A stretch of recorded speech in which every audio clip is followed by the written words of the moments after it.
Pendant plus de 200 ans, des Japonais convertis au catholicisme, victimes de persécutions et risquant jusqu'à la mort, ont caché leur foi.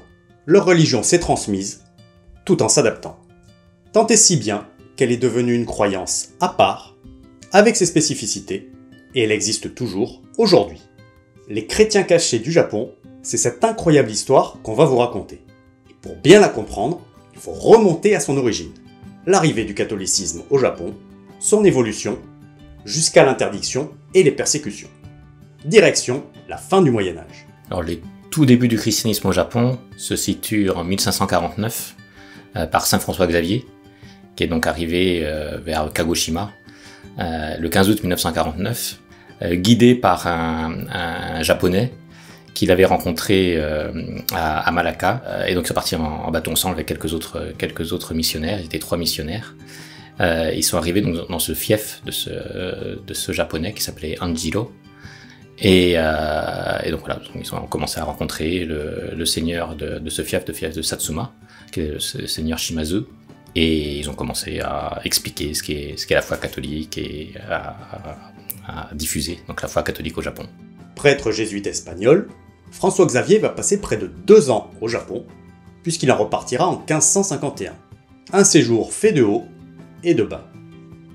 Des hauts parce qu'au début il est bien accueilli dans le fief de Satsuma, puis après ça se passe moins bien parce que le seigneur de Satsuma voit qu'il n'est pas là pour faire du commerce, il est là pour autre chose et ça l'intéresse beaucoup moins. Donc il va dans d'autres régions du Japon, un petit peu vers Hirado, vers Yamaguchi.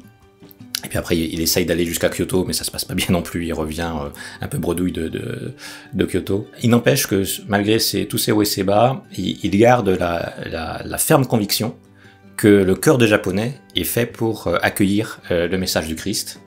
Et donc, il laisse derrière lui donc deux autres missionnaires, Cosme de Torres et Fernandez, pour prolonger la mission. François Xavier retourne à Goa et à Malacca pour aller chercher d'autres missionnaires à envoyer au Japon. Parmi les prêtres jésuites qui y partent, beaucoup de Portugais, mais aussi des Espagnols et des Italiens. Fin 16e, début 17e siècle, les jésuites seront rejoints par des missionnaires d'autres ordres. Au fil des années, les conversions progressent. En 1570, le Japon aurait compté entre 15 000 et 30 000 chrétiens, selon les sources. 150 000 dans les années 1580 et 300 000 au début du XVIIe siècle. Les convertis, ce sont d'abord des gens du peuple, d'origine modeste.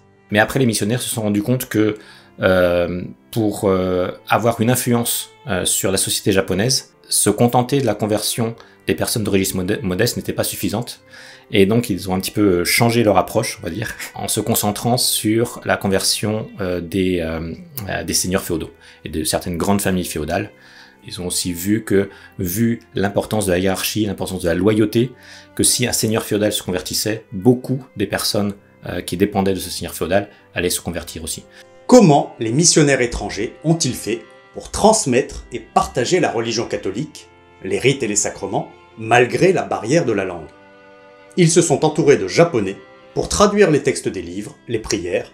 Il y avait toute une école d'images et de peinture pour aider à donner accès à la compréhension de la foi. Les missionnaires jésuites venant de différents pays, il a fallu également éditer des ouvrages à destination du clergé pour une pratique unifiée et fidèle du dogme catholique, notamment en ce qui concerne les sacrements. L'un d'entre eux, imprimé à Nagasaki en 1605, a traversé les siècles et les océans pour se retrouver à Toulouse. On est allé à la bibliothèque d'études et du patrimoine pour en savoir un peu plus sur ce témoignage historique. C'est le Manuale ad Sacramenta Ecclesiae Ministranda, ce qui signifie le manuel pour l'administration des sacrements de l'Église. Il a été donc écrit par Luis Cerqueira, qui était un prêtre portugais, jésuite, et qui est devenu à cette époque-là évêque du Japon.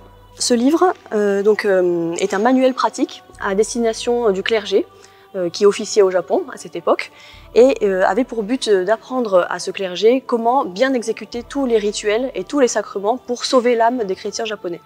Il contient différentes parties concernant les sacrements, donc, par exemple le mariage, le baptême, donc les formules qu'il faut dire, les gestes qu'il faut accomplir, etc. Il y a aussi de la musique qui est imprimée, que je vais vous montrer, ici par exemple, où on voit donc là les chants qu'il faut chanter à l'occasion de ces différents rites. Il a été imprimé par une presse européenne à portée, mais sur des matériaux japonais. Donc vous pouvez voir un papier qui est très particulier, qui n'est absolument pas le papier qu'on utilise en Europe à la même époque, d'une espèce particulière de mûrier qui sert donc à faire du papier au Japon, qui s'appelle le korozo. Et on peut voir aussi que la couverture est réalisée en soie, brodée. Des adaptations à la société et au quotidien japonais ont été pensées par les missionnaires jésuites. Mais ces adaptations ne se font pas sans questionnement. En plus des sacrements, il y a aussi quelques rites particuliers, comme la bénédiction des bateaux ou des filets de pêche, qui montrent qu'il y a eu une volonté d'adaptation du rite chrétien à la société japonaise. On sait que les jésuites étaient très inquiets de savoir si les adaptations qu'ils faisaient n'étaient pas en train de dénaturer la religion et finalement n'étaient pas en train de coûter le salut, de façon paradoxale, à leurs ouailles et à eux-mêmes. Donc souvent, les prêtres jésuites écrivaient, par l'intermédiaire de leurs supérieurs, écrivaient à Rome, directement au pape, pour demander la validation de ce qu'ils faisaient. Mais comme les missives, les lettres mettaient un temps très important à partir et à revenir, ils expérimentaient sur place, ils attendaient la réponse et ensuite ils s'adaptaient aux besoins. Mais apparemment, généralement, les réponses étaient favorables. Ce témoignage précieux l'est d'autant plus qu'il n'existe que 8 exemplaires de ce livre connus dans le monde. Et c'est le seul en France. Le christianisme a donc commencé à s'installer au Japon. Il s'ancre solidement à Kyushu, l'île où se trouve Nagasaki, via la conversion de seigneurs féodaux. Mais la présence de missionnaires catholiques et la progression des conversions commencent à déranger les autorités japonaises. Bien avant l'interdiction totale qui interviendra en 1614, les catholiques subissent de lourds épisodes de répression. En 1587, il y avait déjà eu un premier incident qui n'avait pas mené à une persécution, mais à une interdiction de la présence de prêtres au Japon. Interdiction qui n'a pas été appliquée, mais qui a été quand même émise par Toyotomi Hideyoshi. Et l'incident, si j'essaie de le décrire un peu rapidement, c'est une réunion qui a lieu à Fukuoka entre le supérieur des jésuites de l'époque, qui s'appelle le père Koeio, et Toyotomi Hideyoshi. Et le père Koeio est très fier de montrer le beau bateau qu'il a, et qui est un bateau armé. Les seigneurs féodaux chrétiens conseillent fortement au père Koeio de faire cadeau de ce bateau à Toyotomi Hideyoshi. Le père Koeio ne suit pas cette recommandation, alors qu'il voulait montrer à quel point, quelque part, l'Église, avec le support des Portugais, était grande et puissante. Eh bien, ça dérange beaucoup Toyotomi Hideyoshi, qui, dans la nuit suivante, donc, écrit un édit d'expulsion des prêtres. Bon, c'était un coup de sang, comme il avait souvent l'occasion d'en avoir de Toyotomi Hideyoshi, donc après, ça va pas être vraiment appliqué, simplement. À partir de ce moment-là, déjà, les jésuites savent qu'ils doivent faire un peu plus profil bas. Toyotomi Hideyoshi se méfie des missionnaires étrangers et des chrétiens japonais qu'il perçoit comme une menace à l'unité du pays.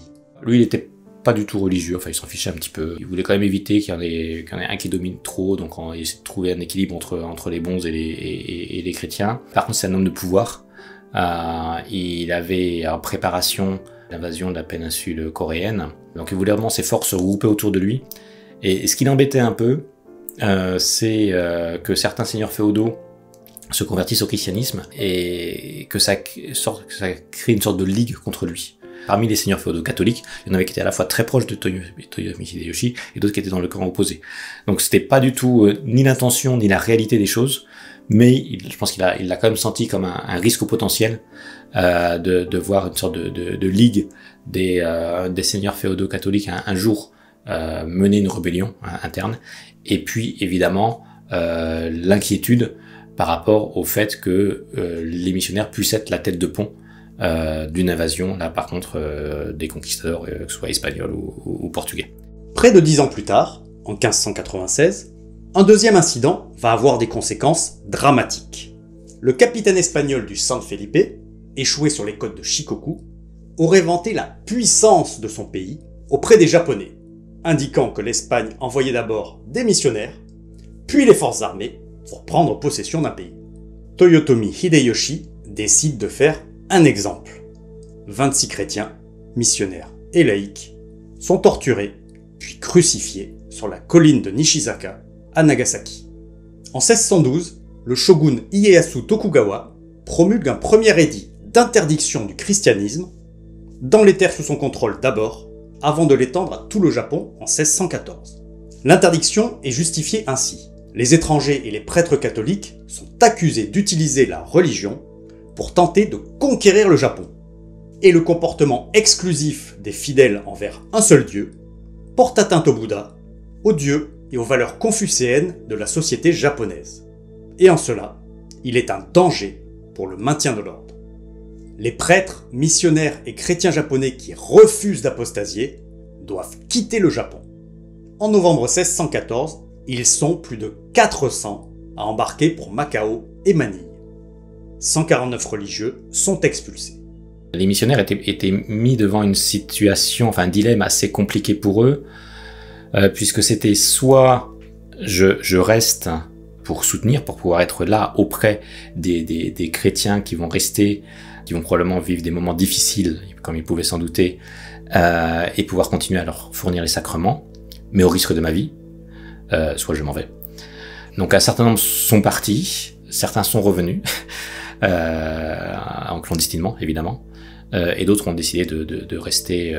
Tous ceux qui sont restés ont fini, alors pas tous, la plupart de ceux qui sont restés ont fini martyrs, sauf quelques-uns qui ont apostasié. C'est sans doute à cette période-là que le livre dont nous parlions plus tôt a commencé son périple. Comme posséder un tel objet pour un japonais était synonyme de mise à mort, il a fallu que les livres soient brûlés, soit envoyés à l'étranger. Donc ce livre a certainement quitté le Japon à ce moment-là ou un peu après. Il a pu transiter par la Chine puisque ce livre a été aussi retrouvé en Chine et ensuite il est rentré en Europe. On sait qu'à Toulouse il y avait un collège jésuite, donc il est possible que ce collège ait abrité ce livre pendant plusieurs années. La répression va s'intensifier dans les années qui suivent. En 1619 à Kyoto, en 1622 à Nagasaki et en 1623 à Edo, des exécutions d'ampleur ont lieu, en public, pour inciter les chrétiens à apostasier et décourager toute personne qui voudrait se convertir. Mais ensuite, les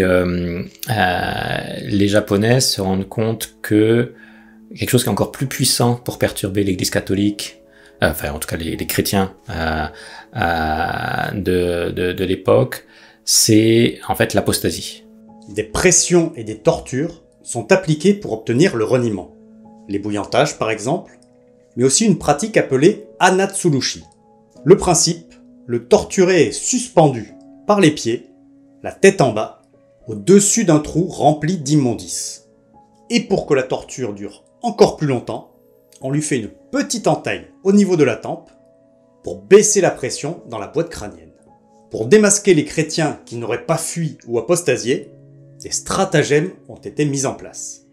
Par exemple, on prenait une image gravée, sur du bois ou du métal, du Christ ou de la Vierge, et on obligeait le suspect à la piétiner.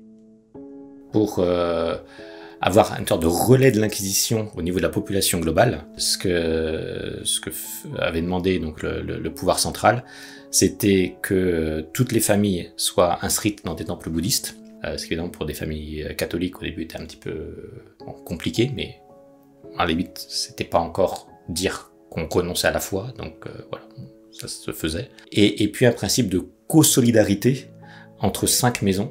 Si dans une des maisons on trouvait un catholique, alors toutes les personnes des 5 maisons étaient exécutées. Ce qui incitait à la délation, parce qu'évidemment celui qui dénonçait était épargné. Puis il y avait aussi des primes pour la dénonciation. Donc il y a une prime assez élevée quand on dénonçait un prêtre, une prime un peu plus basse quand on dénonçait un religieux, et une prime de base quand on dénonçait un laïc. Avant 1614 déjà, les catholiques comprennent qu'ils doivent se faire discrets. À partir de cette date, pour tous ceux qui n'ont pas fui ni apostasié, se cacher est une question de survie. Pendant plus de 200 ans, ils vont continuer à pratiquer leur foi, à la transmettre, en l'adaptant et en s'adaptant eux-mêmes. Tout ça, on vous le racontera dans une prochaine vidéo dédiée aux chrétiens cachés du Japon, du XVIIe siècle jusqu'à nos jours. Merci d'avoir regardé cette vidéo. Si elle vous a plu, likez, partagez et n'oubliez pas de vous abonner. À bientôt sur Culture Japon.